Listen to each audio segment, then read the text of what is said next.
Assalamualaikum warahmatullahi wabarakatuh. Hari ini saya akan menunjukkan cara membina soalan esei dan kita akan masukkan ke dalam Google Classroom untuk diberi kepada para pelajar. Baik, yang pertamanya kita buka email dan Google Drive.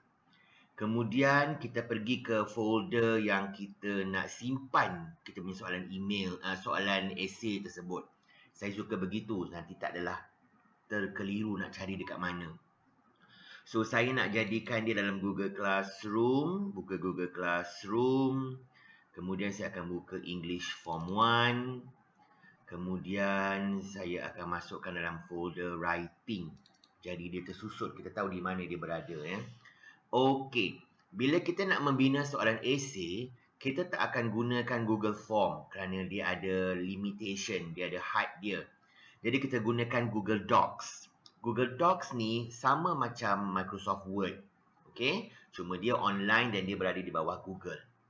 Okey, selepas kita dah buka file kita, dah buka folder kita, kita klik New. Kemudian kita pilih Google Docs dan kita pilih Blank Document. Okey, sebab saya dah share folder ni dalam Google Classroom saya, maka kita just go ahead, create and share. Okey, kalau cikgu-cikgu tak ada, belum create, belum share lagi, dia akan terus buka saja dokumen tersebut. Baik. Ini ialah paparan Google Docs yang mana sama lebih kurang macam Microsoft Word. Bezanya dia tak perlu di-save kerana dia akan save secara automatik. Alright, yang pertamanya sebelum kita membuat kerja ataupun menaik soalan, pastikan kita bagi tajuk dahulu. So tajuk saya ialah short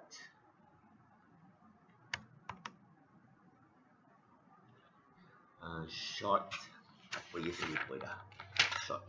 Short communicative.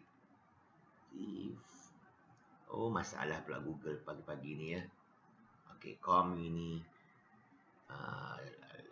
communicative. Astagfirullah. Maaf ya. Dia demam sikit pagi ni. So kita highlight dahulu. Short communicative message 2. Kerana saya telah pun hasilkan short communicative message 1. Okey, jadi ini tajuk dia. Okey, alright. So di sini sebagai permulaan kita masukkan dulu nama dan kelas mereka. Okey, apa yang kita buat ni ialah template ya. Ini dah template sahaja. Template pula. Sorry. Kelas. Okey. Sorry. Baik, tak perlu letakkan garisan ataupun apa sahaja kerana garisan tu akan mengganggu nanti. Jadi biarkan. Okey, dan kita mula menaik soalan kita.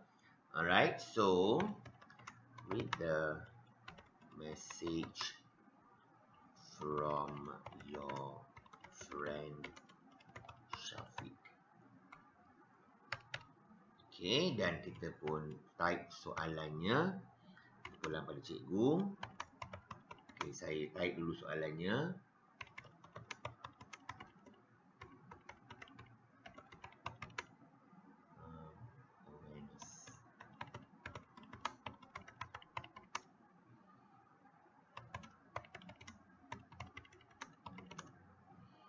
And you have attended a few talks. I am interested to learn more on how to save water. Will you be able to share some ideas on how to save water?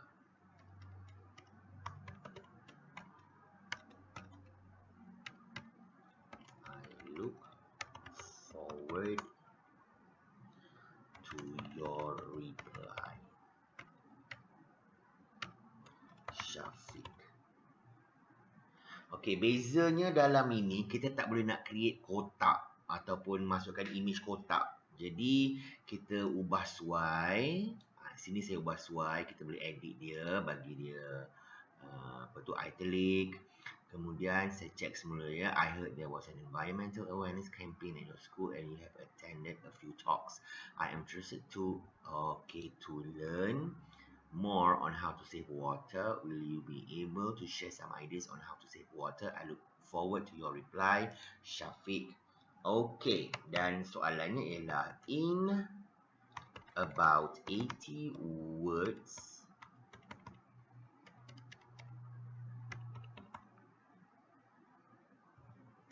write a message to Syafiq giving some suggestions.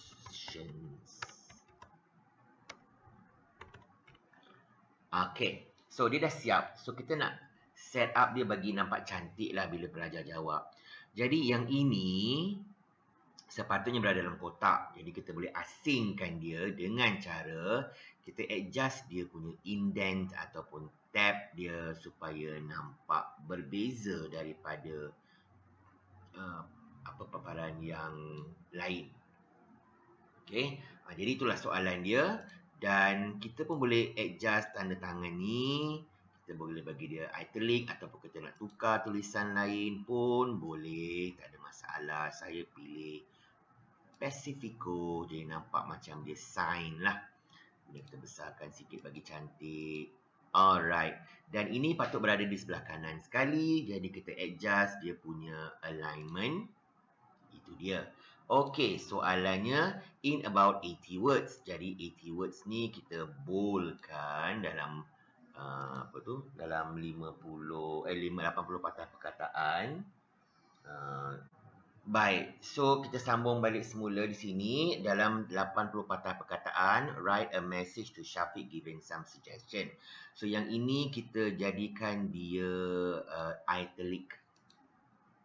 Okey, kecuali 80 words ni kita unitalickan dia. Okey, baik, soalannya telah siap. Sekarang mereka nak jawab.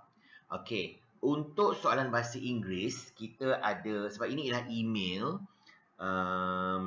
Kalau email, dia ada to dengan from. Jadi kita letak tempat untuk mereka menjawab. Tapi jangan beri garisan. Kita berikan kotak.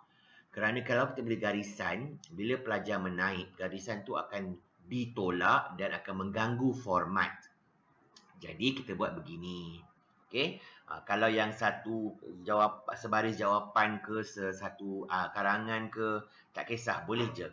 Jadi kita letakkan kotak. So kita insert table, tapi kita cuma bagi satu sahaja kotak.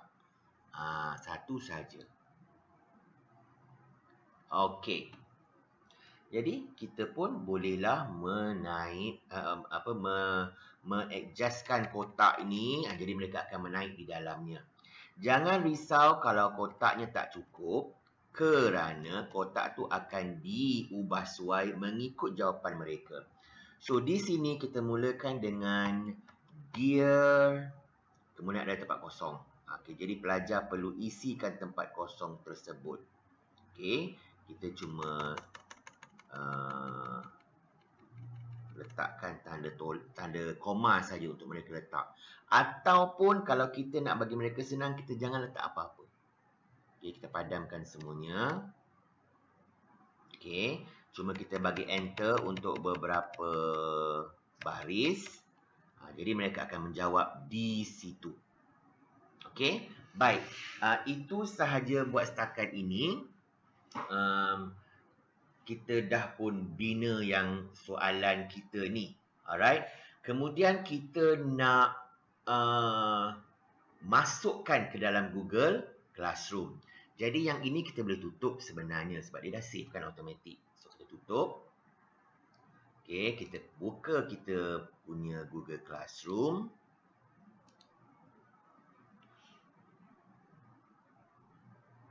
kita pilih kelas yang kita nak beri tadi.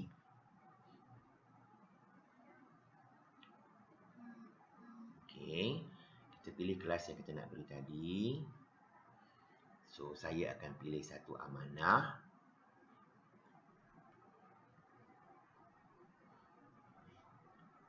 Klik classwork.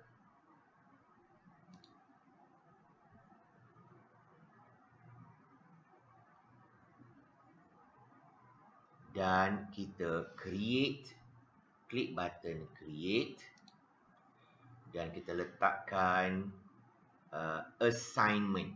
Okey, ini assignment. Kalau essay dalam bentuk assignment. Okey, klik assignment. Kemudian bagikan tajuk tadi. Short communicative message 2. Alright. Kita masukkan template yang kita dah buat tadi. So, dia berada dalam Google Drive kita. Dia akan keluar dalam recent.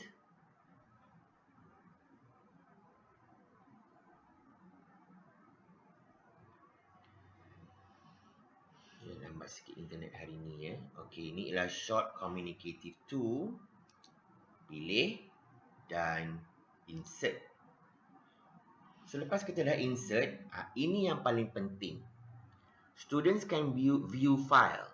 Kita tukarkan kepada make a copy for each student. Jadi template yang kita dah buat tadi, dia akan berada dalam kelas ni. Dan setiap pelajar yang buka akan mendapat satu kopi dan dia boleh edit pada kertas dia tanpa mengganggu kelas pelajar lain. Okey? So, kita tukarkan kepada make a copy. Baik. Katalah cikgu ada mengajar 2-3 kelas. Jadi, boleh buat yang sama pada kelas-kelas lain. Contohnya, satu amanah, kita pilih satu damai, kita pilih satu hormat kelas yang saya ajar.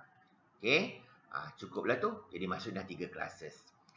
Tetapi, kalau kita pilih kelas yang banyak, kita tak boleh hantar dalam bentuk schedule. Maksudnya kita nak hantar pada hari-hari tertentu. Tak boleh. Kalau kita nak schedule, kita kena pilih satu kelas sahaja. Baru kita boleh ada button schedule. Maaf. Okey, so sekarang ini saya buat satu kelas sahaja dahulu. Okey. Dan bila dah siap, kita boleh terus assign ataupun schedule ikut masa-masa yang tertentu. Okay? Alright. So, kalau cikgu ada rubrik, cikgu boleh tambah rubrik di sini. Masukkan rubrik, typekan rubriknya. Okay? Macam saya dah ada pun masukkan rubrik. Kita kena type lah kalau kita belum ada. So, bila saya pilih rubrik, saya boleh reuse rubrik yang sebelum ini. So, saya pilih reuse. Dan dulu saya pernah buat dalam kelas ni, writing and email, rubrik yang sama. So, saya pilih select. Jadi, rubriknya akan kelihatan seperti ini. Maaf, akan seperti ini. So, rubriknya kita dah bagi kepada content, communicative achievement, organization dan juga language. Kalau subjek lain bahasa Melayu juga ada rubrik yang sebegini. Okey. Baik, kalau rubrik yang ada 0 hingga 3 markah, dia tak boleh terima. So, kita kena bagi markah yang definite. Contohnya 5, 4, 3, 2, 1 ataupun 0.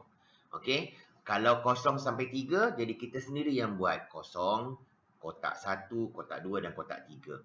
Okey. Baik, ini ialah apa tu namanya? Rubrik bagi short message 2. Saya terlupa pula huruf T di sini. Kita boleh adjust. Okey. Dan terus kita boleh klik assign. Alright.